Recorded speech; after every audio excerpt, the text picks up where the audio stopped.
¿Qué tal? Buenas tardes.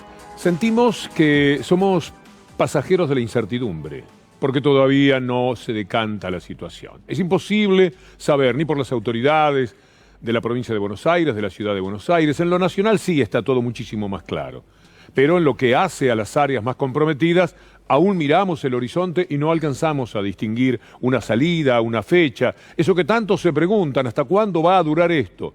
Y la respuesta es, tiene que durar lo que sea necesario para no seguir muriéndonos, para no seguir infectándonos, para no recorrer el camino de otros países, que ha sido verdaderamente una tragedia. Hoy Rodríguez Larreta, con decoro, estaba diciendo que ahora es un momento de máxima preocupación. Está bien, vamos a dejar de lado ciertos reproches que caben por el pasado y miremos para adelante. Defendió las características dadas a la actual etapa del aislamiento social preventivo, y eso que le pasan facturas. Hubo hasta una etapa de Clarín en la que poco menos lo incriminaban como una parte más de la cuarentena que ellos no quieren que exista. El ministro de Salud, Quirós, también habló en los términos que corresponde, porque aún la angustia subsiste en la ciudad de Buenos Aires. Sabemos, por supuesto, que la curva ha acelerado. Las proyecciones indican que en las próximas 2-3 semanas tendremos el momento más difícil. Estimamos que, de acuerdo a cómo viene evolucionando los casos, las próximas 2 semanas seguramente tendremos el momento más intenso de casos diarios y luego veremos cómo es la forma de la curva, cosa que tampoco es fácil predecir. Por supuesto que estamos en plena batalla, los anticuarentenas. ¿Ustedes pueden creer que Pichetto se ufana, se siente orgulloso, se siente un visionario porque dice que él fue anticuarentena de la primera hora? Peor momento, cuando todo el mundo privilegiaba a los sanitarios, nosotros dijimos, también lo dijo el expresidente Macri, la falta de equilibrio, digamos, el abordaje de los dos temas, el tema sanitario y también el tema económico. Dejemos a Pichetto con su locura, verdaderamente, algo le pegó muy mal durante la pandemia. Debe atacar otros aspectos de la vida de las personas y todavía no lo tenemos demasiado claro. Pero en estos días, la locura de los grupos dominantes llevó a establecer la palabra gueto para comparar lo que sucede en Villa Azul. Y esto directamente es imperdonable en todo sentido. Mire, vamos a escuchar primero algunas voces, mientras miramos la Villa 21, de lo que se está diciendo cuando hablan de gueto, de encierro, de algo pérfido y autoritario que se hace contra la gente y no a favor de la gente. De Villa Azul, ahora que está, es una especie de gueto. Villa Azul, sí, bueno, barrio. Sanitario muy intenso y muy rápido, tampoco sería tan difícil porque son 3.000 personas. Lo que estamos logrando es construir una especie de gueto. Detectaron 53 casos positivos. ¿Y cómo querés que esté? Con prisión domiciliaria. Este es el límite. Fíjense qué curioso, ¿no? De este lado hay 92 contagios. De este lado creo que hay 1 o 2 solamente. El aislamiento comunitario me parece muy peligroso como concepto. Primero porque, a ver, la gente sana, ¿qué está? En su casa esperando que le llegue el virus. Tiene que encerrarse. No me gusta la idea del gueto cerrado. Ahí está, esto es el gueto. Sí. Pero todo este estado de demencia que lleva a pensar a algunos que lo que sucede en Villa Azul es un gueto, con un desconocimiento feroz de la historia, determina también que hasta en las notas, en las entrevistas, Pedro Can, que tanto tiene para decir de los temas que nos importan, fue sometido a la idea de, evidentemente, comparar la situación que allí se vive en Villa Azul con un gueto. Véanlo porque hay que creerlo, Pero en el mientras tanto estamos evitando una importante cantidad de infectados y de muertos. Y la comparación con el gueto no es buena, Diego. ¿Sabe por qué? Porque el gueto de Varsovia, el famoso gueto de Varsovia, que fue uno de los tantos, fue un encierro forzado de, en este caso, una minoría étnica que eran los judíos de Varsovia, que además estaban condenados a morirse de hambre. Aquí se le está proveyendo alimentos, se le está proveyendo elementos de limpieza, etcétera. No es una situación comparable con un gueto, que me parece que la memoria de los héroes del gueto de Varsovia merece que no se los compare con esta situación, ¿no? Doctor, primero una puntualización. Un gueto no es un campo de concentración. Digo, Varsovia es una cosa, pero Soweto en Sudáfrica es otra, el Bronx en Nueva York es otra. Digo, me gustaría que queden claras esas cosas. Pero es muy interesante lo que usted contaba. No, perdón, eso me permito discutírselo, porque en realidad el gueto de Varsovia fue un encierro forzado, que no fue un campo de concentración porque no había cámaras de gas, pero se encerró a la gente ahí por ser judíos, o ser gitanos, o ser homosexuales, o ser comunistas, o socialistas, o lo que fuera. Entonces, me parece que, digamos, no es un campo de concentración, pero fue la estación previa a los campos de concentración, así que yo no le bajaría el precio. No, de ninguna manera. Aparte es uno de los momentos ¿A dónde quieren ir? ¿Para dónde empujan? ¿Qué es lo que ven? ¿Qué es lo que en estos momentos los devora? El deseo destructivo, evidentemente, contra un gobierno, contra una situación, porque de verdad que si hechos asombrosos he tenido por ver en mi vida de periodista, pocas veces pensé que íbamos a estar discutiendo si era mejor, con sus dificultades y sus debilidades, etcétera, hacer cuarentena que no, que salir todos a contagiarnos de la manera que se ha visto ha ocurrido en el mundo. Pero para los que quieren jugar con la palabra gueto, para que terminen con semejante comparación, le vamos a hacer escuchar a Irene Dav, una mujer sobreviviente del gueto de Varsovia, y vamos a escuchar a una de las personas que está en la Villa Azul, para ver si hay alguna posibilidad. Y mientras tanto, usted vaya imaginando que así como dicen que la Villa Azul se parece al gueto de Varsovia, piense en la banalización que esto implica, porque entonces el gueto de Varsovia fue una cosa muy liviana, era lo de la Villa Azul, no mucho más que eso. El gueto de Varsovia, la vida fue terrible, fue muy difícil, mataban ahí a todos los judíos. Cuando empezaron a pedir niños para llevarlos también a los campos de concentración a matarlos, mi padre logró sacarme del gueto y llevarme a la casa de gente polaca que a costa de su propia vida, de alguna manera, aceptaban cuidarnos o cuidarme a mí y esconderme. Y así pasé por diferentes familias, por diferentes familias polacas que me escondían, que me protegían de alguna manera, hasta que terminó la guerra. En el momento del gueto de Varsovia, cuando yo fui al gueto, tenía 5 años. ¿Tiene recuerdos? Y tengo recuerdos de lo difícil que era la vida, el amontonamiento, las enfermedades, la destrucción, el hambre. ¿Cómo vivían ahí? ¿Cómo era un día allí en el gueto? Bueno, la vida era muy dura, muy difícil, no había casi comida, vivíamos todos hacinados, varias familias en un departamento, compartiendo el baño, compartiendo las cosas, por lo cual, la higiene fue terrible. Y y así pasaban los días tratando de alguna manera El promedio era de 4 o 6 metros la habitación y 25 a 30 personas adentro. Vivían casi 400.000 judíos, empezaron siendo un poquito menos, terminaron siendo más que 400.000, vivían en el 2%, un poco más de la superficie de Varsovia. Estaban en el centro de Varsovia. Un muro, piense usted en la comparación con la Villa Azul, un muro que tenía como 20 kilómetros de largo y 5 metros de alto, y después algunas bocas por donde ponían las garitas para cuidar que la gente estuviera dentro. El hambre, las enfermedades, la muerte permanente. Hubo un momento en que se levantaron, un hecho heroico de 1943, hasta que un tal Gürgen Stroop terminó con todo. Pocos hombres me resultan más antipáticos de la historia, porque el episodio tenía una enorme valentía de unos pocos, porque no tenían armas, no tenían cómo luchar, escondidos en las alcantarillas, peleando de todas las maneras. Y se puede comparar lo que sucede en la Villa Azul, donde están cuidando a la gente, podría decirse hasta mimándola a la gente, llevándole los alimentos necesarios, atento a cuánto tiene de fiebre o cuánto no tiene de fiebre, tomándosela a cada momento. Se puede comparar verdaderamente con el gueto de Varsovia. Hoy, Jorge Elbaum, del Llamamiento Argentino Judío, conversó sobre una repulsa que estableció por esta comparación que se viene haciendo a través de ya sabe usted de cuáles medios. Canallesca, en principio porque supone una banalización de algo trágico de la historia de la humanidad y que es obviamente la persecución y el asesinato de millones de personas en guetos primero, en campos de concentración y luego en campos de exterminio.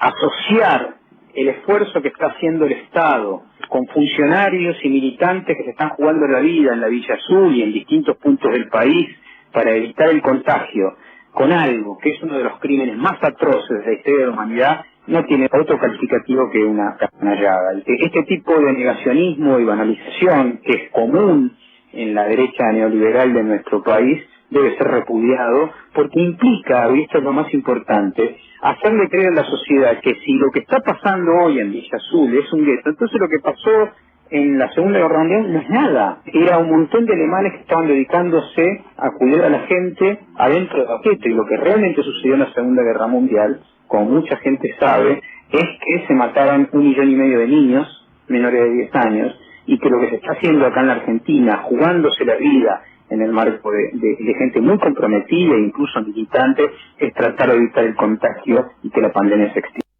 A ver si sirve para que esa imbecilidad de la que algunos parecen ufanarse, sentirse orgullosos, se termina. Y mañana terminamos de escuchar, porque les gusta imponer palabras, tipo cepo. Es gueto, es un gueto, es un encierro, y lo pregunta. Una larga pregunta escuchábamos ayer de una periodista con una insensatez absoluta, porque no saben cómo oponerse. Digan, somos opositores y queremos que este gobierno se caiga. Bueno, por lo menos tendrían un poco de sinceridad, dan vueltas en círculos para intentar algo que es un bochorno en el intelecto, pero que indudablemente arrastra a algunas personas a ese tipo de comportamiento. Mire lo que dice la UCA, por suerte.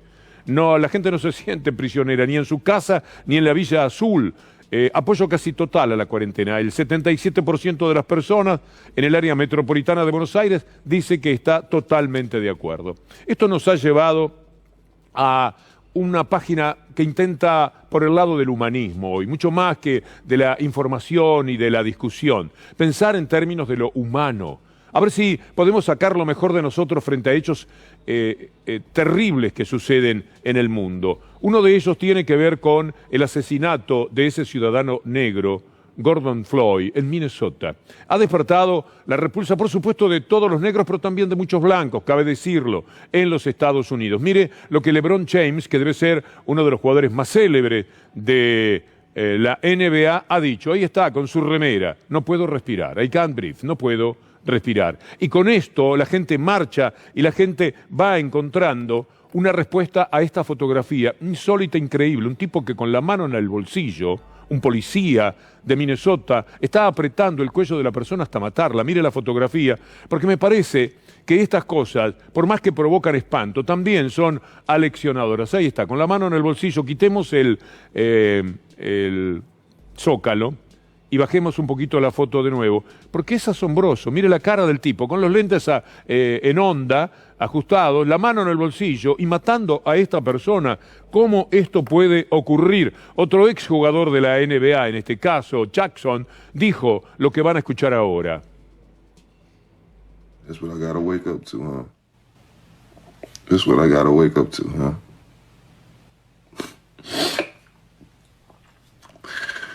Floyd was my brother, man. We called each other twin, bro. Everybody know me and Floyd called each other twin.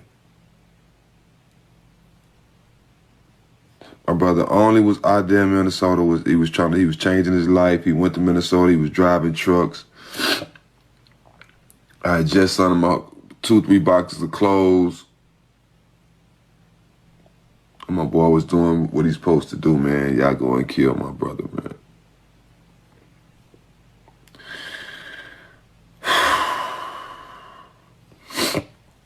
I'm on my way to Minnesota, man. Whatever I can do. Can't let this ride, dog. Y'all not gonna be mad till it hit y'all front door. Todo dolor absurdo, incomprensible, esas cosas de la superioridad, lo que hablábamos ayer, se aprovechan de que la gente en el mundo es muy manso. Los ricos, los de miles de millones de dólares, se aprovechan de que la gente finalmente es mansa, y mañana el que hoy tiene hambre y se quedó sin trabajo, sale a buscar trabajo. Este es el milagro. La delincuencia que hay en esta sociedad y en el mundo es mínima comparada con lo que les hacen a ellos. Lo que les hacen a los negros, mire lo que es esto. Cuando dejan de ser mansos, se produce este incendio que, como verá usted, es tremendo, pero es la repulsa a tanto sufrimiento. Hay un humorista de stand-up, un verdadero rey del stand-up, que se llama Chris Rock, al que ustedes pueden ver en Netflix. Chris Rock.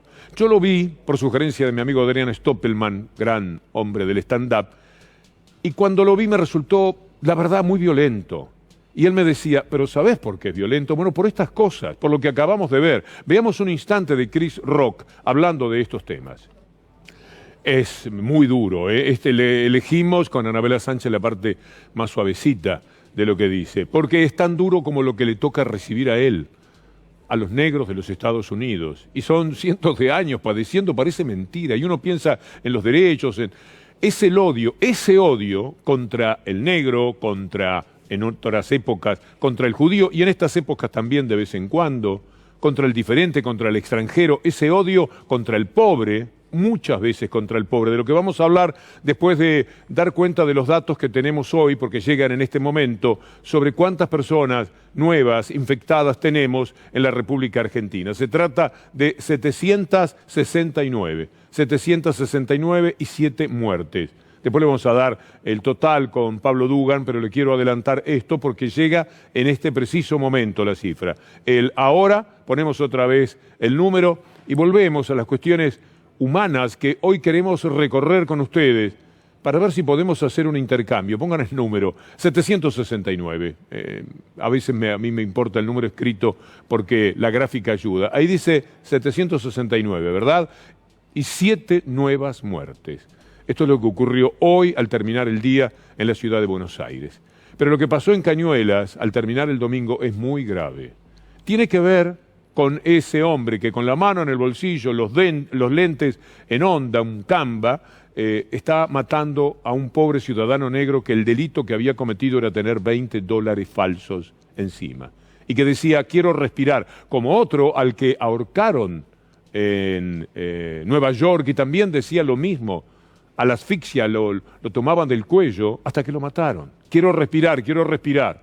La negritud quiere respirar, los seres humanos que queremos un mundo más justo, queremos respirar y no respiramos cuando nos enteramos de lo que sucede en Cañuelas, donde un estanciero, un tipo con campo, con la vida hecha, todo a favor, con muchísimo dinero, ve 3 pibes que andan cazando en el campo y como seguramente se dijo muchas veces, yo el día que entren acá los mato, mató a uno de ellos, lo persiguió con su camioneta a una velocidad que el chico no pudo zafar, después con toda cobardía por supuesto y tratando de defenderse dice que iba a 20 kilómetros y después dice que no lo vio, los estaba persiguiendo y no lo vio. Dijo que iba a 20 y iba a mucha más velocidad porque tenía que tener determinada velocidad esa camioneta para que matase a este niño de 16 años al que este tipo, en nombre de su superioridad, le quita la vida y no le importa nada porque ni siquiera asiste pasivamente al juicio que se pueda hacer de él, sino que está tratando de salvarse. Si por él fuera, estaría comiendo un asado el próximo domingo, llevándose el mundo por delante desde su poder económico. No se puede vivir así y estamos esperando que lo que dice el ayudante del fiscal, el secretario del fiscal, Pablo Ober, se haga realidad. Llega un momento en que la camioneta, según lo que me dicen ellos, que la camioneta los encara directamente y de repente se dan cuenta que la camioneta se les acerca cada vez más rápido a campo abierto y empiezan a salir corriendo, no entienden qué pasa. Me dice que el muchacho me decía que en ningún momento les dijo ninguna palabra, ni siquiera váyanse, nada. Se los encaró derecho, empezaron a correr. Pero qué soltaron a los perros, porque también tenían miedo que pise los perros. Al más grande, que era el chico de 21, lo roza con la parte derecha de la camioneta y se corre para un costado y lo empuja para un costado y al de 16 directamente se lo lleva puesto. Así la historia de Cañuelas, de la que esperamos resoluciones, como también aguardan en Estados Unidos, que por lo menos muestren que no siempre se salen con la suya. Que de vez en cuando existe esa famosa ley que siempre estamos esgrimiendo y mencionando, pero que no parece jugar de la misma manera para unos y otros, para los que mucho tienen y para los que nada tienen. Hoy hubo discusiones interminables a propósito del espionaje del macrismo. Lo de Macri, su gobierno, las corporaciones, es en la historia lo peor que le puede haber pasado a la Argentina desde la democracia para acá. No hay manera de compararlo. Pero algunos, como Marcelo Tinelli, le salieron al cruce y lo pagaron durante todo el día por los trolls que siguen funcionando. No sé si todavía les paga Marcos Peña, si hay un residual de dinero del PRO para pagarle. La cuestión es que siguen muy activos. Te escuchaban los teléfonos, dice Tinelli, te leían los mails, te apretaban con la FIP, tenían un aparato del Estado que pagábamos nosotros para perseguir a los que pensaban distinto o a los propios que pudieran descarriarse. Esto es muy interesante porque cuando Macri, Arribas, espiaban, por ejemplo, a Negri, lo hacían para saber en qué andaban los radicales en la disputa que tenían de poder. Algo más que puso Tinelli hoy, ahí le contestaron, una tal Jimena de la Torre, dice, como alta funcionaria de AFIP que fui, pido que no difame impunemente. Mirá, ofendida. No es cierto que la AFIP se usara para apretar. Hizo una larga descripción Pablo Dugan hace un rato nada más de lo que, por ejemplo, la gente que dirige, los dueños de este canal, tuvieron que sobrellevar de la AFIP. No tiene vergüenza la persona que escribe eso. Y Marcelo Tinelli dijo, Jimena, se nota que como alta funcionaria de la AFIP, bueno, me lo quitaron, no estaba al tanto de los aprietes de sus superiores. Acá le mando una foto de un archivo de su compañero Mesikovsky, donde se muestra que buscaba info mía para después apretar. Tengo más pruebas. Y la justicia también, le dice Tinelli. Me van diciendo si hay alguno más. Porque esta es la prueba que mostró Tinelli, la que le manda a la tal Jimena que dice, usted me ofende, ¿cómo va a decir eso de la AFIP? La AFIP estaba en lo peor, la AFIP de Abad debe ser históricamente de lo peor que hubo. Aquí en el canal se padeció muchísimo, lo padecieron los que fueron presos, los que fueron víctimas directamente de todo este horror del espionaje y de la persecución del lawfare. Pero también lo fueron quienes trabajan aquí dentro porque el canal pasó por momentos de enorme zozobra en ese tiempo, porque lo que querían era que este canal se terminara. Por supuesto que el macrismo tiene un rubro muy amplio de gente. Tiene inútiles como Macri, Duhovne o Caputo, provocadores como Marcos Peña o Patricia Bullrich o Pichetto, pero también tiene directamente aquellos que configuran la definición del canalla. Y el canalla, ya saben quién, salió al cruce de Marcelo Tinelli. La crisis se está profundizando, la economía se pone insostenible y además, pese al enorme esfuerzo que hicimos todos los argentinos, aparece la dimensión sanitaria cada vez más grave, son elementos de distracción para que discutamos otra cosa. Lo que pasa es que la crisis es tan fuerte que no se consigue. Entonces de repente aparece el Tinelli, puede aparecer mercenarios de todo tipo, a decirle, toma, habla de esto para distraer la atención de lo que nos pasa. Nadie puede negar que hay un enorme esfuerzo de contención de todos para no responder a las agresiones. Bueno, cuando se ven apretados, van al ataque. Canalla en estado puro. Lo que siempre, desde el primer día de su participación con el gobierno de los grupos dominantes del país, del poder real, escondido en eso, él sabe que todavía es parte del poder real, entonces se permite estas bravuconadas. Una trama de espías, titula Tuni Coleman, arrepentidos y amenazas en la AFI macrista. Esta es la realidad. Pero para que no la cuente solamente Tuni Coleman en una de sus excelentes notas, que lo cuente Sima de Villa, una víctima de su propio partido de gobierno cuando estaba al frente de la lucha por determinar cómo había sido el encubrimiento del peor atentado sufrido por el país. Y ya que me habla del doctor Consoli, le voy a decir que quien interfirió también en esta fue el señor Angelici.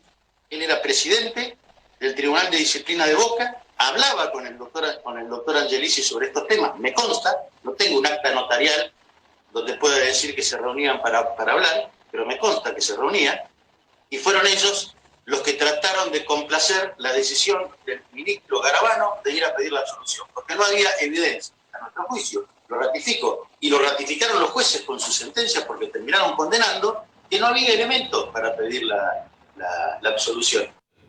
Ahora bien, si eran capaces de encubrir el encubrimiento del peor atentado, cuando todavía las víctimas pugnan por algo de justicia, por saber qué es lo que sucedió, y nada se pudo hacer todavía desde el Estado, salvo encubrir, culpar a otros, poner mucho dinero, pero muchísimo dinero, para que le echaran la culpa a otro, para que miráramos durante años hacia ese lugar y discutiéramos de eso y después era todo absolutamente falso. Y en eso participaron gente de la comunidad judía, particularmente de la Daya, el tal Beraja, gente de la justicia, Mullen, Barbacha, todos ellos. Ahora, cuando estaban inculpados, el gobierno de Macri, de las corporaciones, sale a defenderlos y, bueno, se produjo toda esa historia con Sima de Villa. Ahora bien, si eran capaces de querer esconder a los encubridores del peor atentado, imaginen ustedes lo que le podían hacer a Vudú. Ahora se sabe que la fiscala Ochoa hoy pidió la documentación clave, por supuesto, del programa de protección de testigos. Esto tiene que ver con la causa de Amado Vudú, con el espanto de una causa manejada justamente por espías, por arrepentidos, pagados por el gobierno, en una de las tranzas más insoportables que uno puede encontrar en democracia. Y, por supuesto, siempre los medios haciendo su juego. Ayer quedó exonerado, absuelto Echegaray de otra causa, un auto de la Embajada de Taiwán que pretendían que Echegaray hubiese contrabandeado. Bueno, Ricardo Echegaray, dice la noticia, fue absuelto por la importación de un auto diplomático. Pero siempre es bueno recordar qué es lo que desde TN, aunque sea brevemente una partecita, de las horas y horas que le dedicaron a Ricardo Echegaray cuando fue allanado un día de diciembre del 2017 por orden del macrismo y de los medios de comunicación, y a punta de ametralladora despertaron a su familia por este caso del auto del que ahora fue absuelto. Sí, Lorena, la Prefectura Naval en estos momentos está allanando la casa que Ricardo Echegaray, ex titular de la AFIP, tiene en el barrio Talar del Lago 1, en la localidad de Tigre. Lo que se está buscando es en el marco de una causa conocida como autos diplomáticos. Esta investigación que tiene muchos imputados, donde se les otorgaba patentes diplomáticas a representantes diplomáticos en nuestro país, por lo cual no pagaban impuestos en el ingreso de gran cantidad de vehículos hacia nuestro país y luego eran comercializados, con lo cual sacaban un tipo de rédito. La gente de Mañeto es especialista en chimichurri, es decir, en ponerle elementos que ayuden un poco a la credibilidad que por un rato, a veces el rato son años, ellos consiguen cuando quieren perseguir, estigmatizar a la gente. Pero hay que decirle que ese chimichurri va contra el honor de las personas, va contra las familias, la destruye. Mire, de cada 5 matrimonios de la gente atacada en estos años por el macrismo, 3 se destruyeron. Algo que no se va a tirar sobre la mesa, porque además implica la vida privada de la gente. Pero se van destruyendo, porque se hartan, no pueden sobrevivir sanamente a lo que es esa persecución. Es decir, cuando hablamos de lo que Mañeto y los grupos dominantes le hacen a la gente, también tenemos que incorporar esto, la destrucción de la vida personal, pero también de la vida familiar de las personas. Los medios son, como dice Rafael Correa. No se resuelva la cuestión mediática en América Latina, no tendremos verdadera democracia. Mientras no se resuelva la cuestión mediática en América Latina, no tendremos verdadera democracia.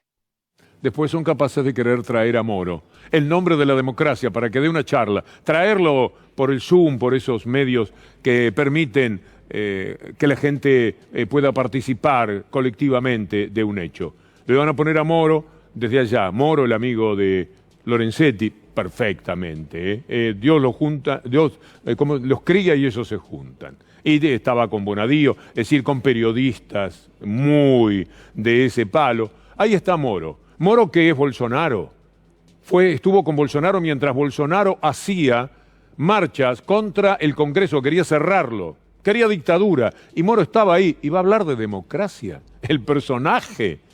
Alguien, Ricardo Rajendorfer, escribió que lo próximo que iba a hacer esta gente de la parte de la Facultad de Derecho de la UBA era un seminario sobre